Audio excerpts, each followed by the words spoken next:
This is Dr. Om Prakash Kumar, and today we shall learn about sp2 hybridization. Carbon atom का atomic number 6 होता है और carbon atom के ground state की electronic configuration कुछ इस तरह से है, जिसमें 1s2, 2s2, 2px1, 2py1 और 2pz में कोई इलेक्ट्रॉन नहीं होता। तो यहाँ ग्राउंड स्टेट में कार्बन एटम के वैलेंस शेल में 2 अनपेयर्ड इलेक्ट्रॉन पाए जाते हैं और इसकी वजह से कार्बन एटम की वैलेंसी 2 होनी चाहिए, मींस कार्बन एटम को डाईवैलेंट होना चाहिए। लेकिन in majority of compounds carbon shows tetravalency. Why? Because in excited state one of the 2s electron is promoted to 2pz electron और इनकी इलेक्ट्रॉनिक कन्फिग्रेशन कुछ इस तरह से रहती है 1s2, 2s1, 2px1, 2py1 and 2pz1। और इस केस में कार्बन एटम के वैलेंस शेल में 4 अनपेयर्ड इलेक्ट्रॉन रहते हैं, जिनकी वजह से ये टेट्रावैलेंसी शो करता है।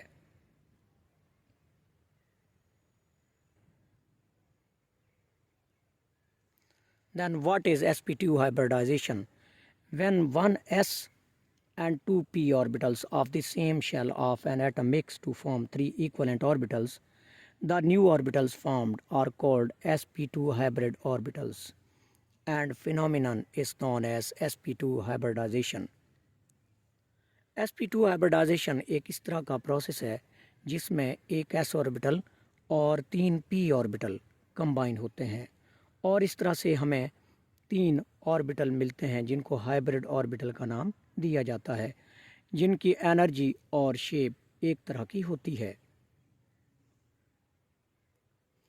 स्कीमेटिकली sp2 हाइब्रिडाइजेशन को कुछ इस तरह से समझ सकते हैं।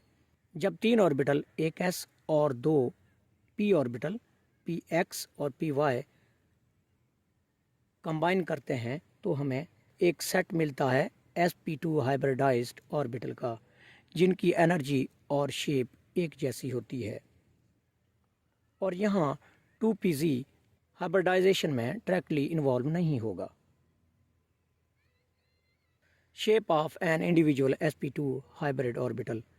अब जो हमें हाइब्रिड ऑर्बिटल मिले हैं sp2 हाइब्रिड, उनमें एक इंडिविजुअल ऑर्बिटल की शेप कैसी रहती है या वो हमें किस तरह का दिखाई देता है।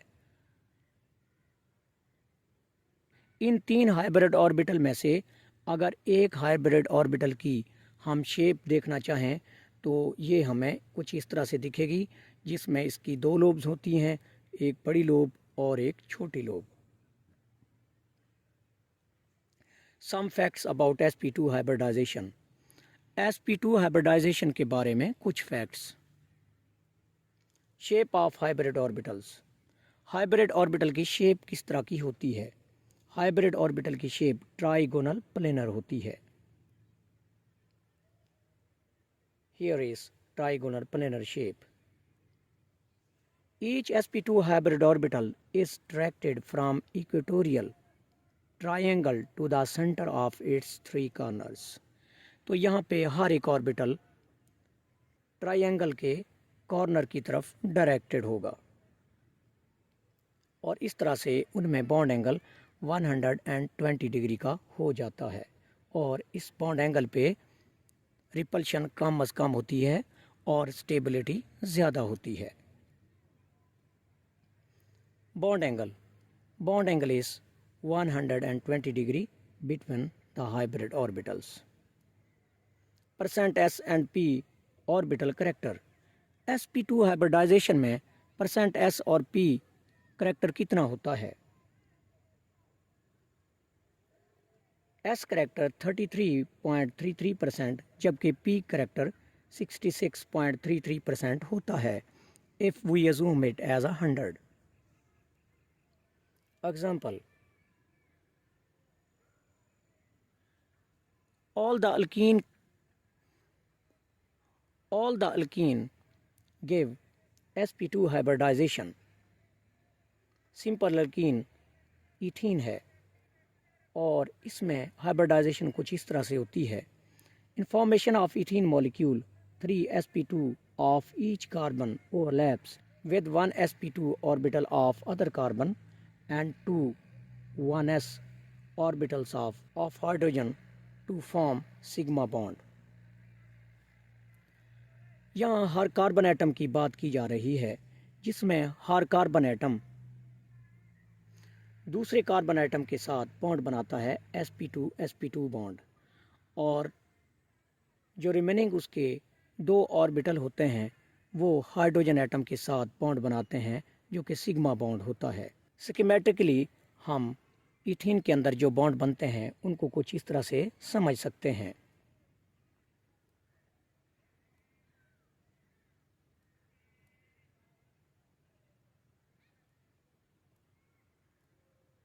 तो यहाँ पे 6 हाइड्रोजन एटम या हाइड्रोजन एटम के 3 molecules 2 sets of sp2 hybridised orbital के साथ रिएक्ट करते हैं, तो ये हमें इथीन का मॉलिक्यूल देता है।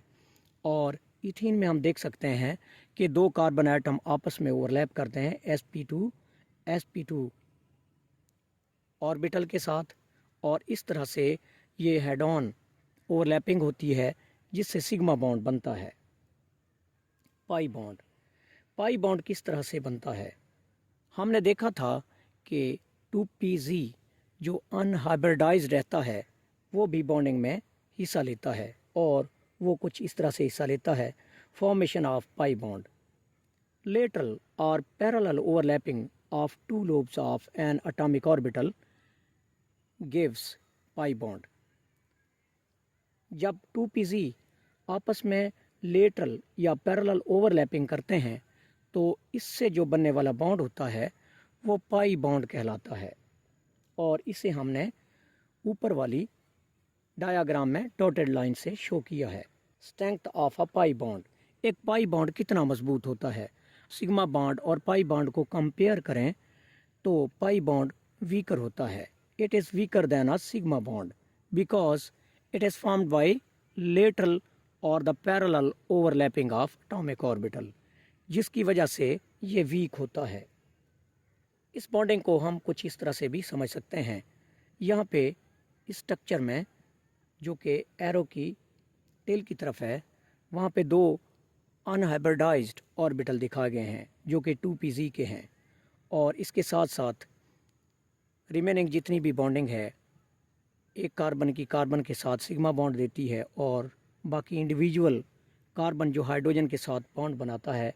तो इस तरह से हमें टोटल 5 सिग्मा बॉन्ड मिले हैं और एक पाई बॉन्ड मिलता है, और ये पाई बॉन्ड न्यूक्लियर एक्सेस के अबव और बिलो अपने इलेक्ट्रॉन डेंसिटी को अरेंज कर लेता है, जिसे हमने ब्लू शेडेड एरिया से रिप्रेजेंट किया है। Here lies sp2 pi bond which is represented by shaded area। Other examples, दूसरे और बहुत से कंपाउंड भी हैं जो sp2 हाइब्रिडाइजेशन शो करते हैं, जैसा कि all the compounds of boron such as boron trichloride and boron ट्राईहाइड्राइड।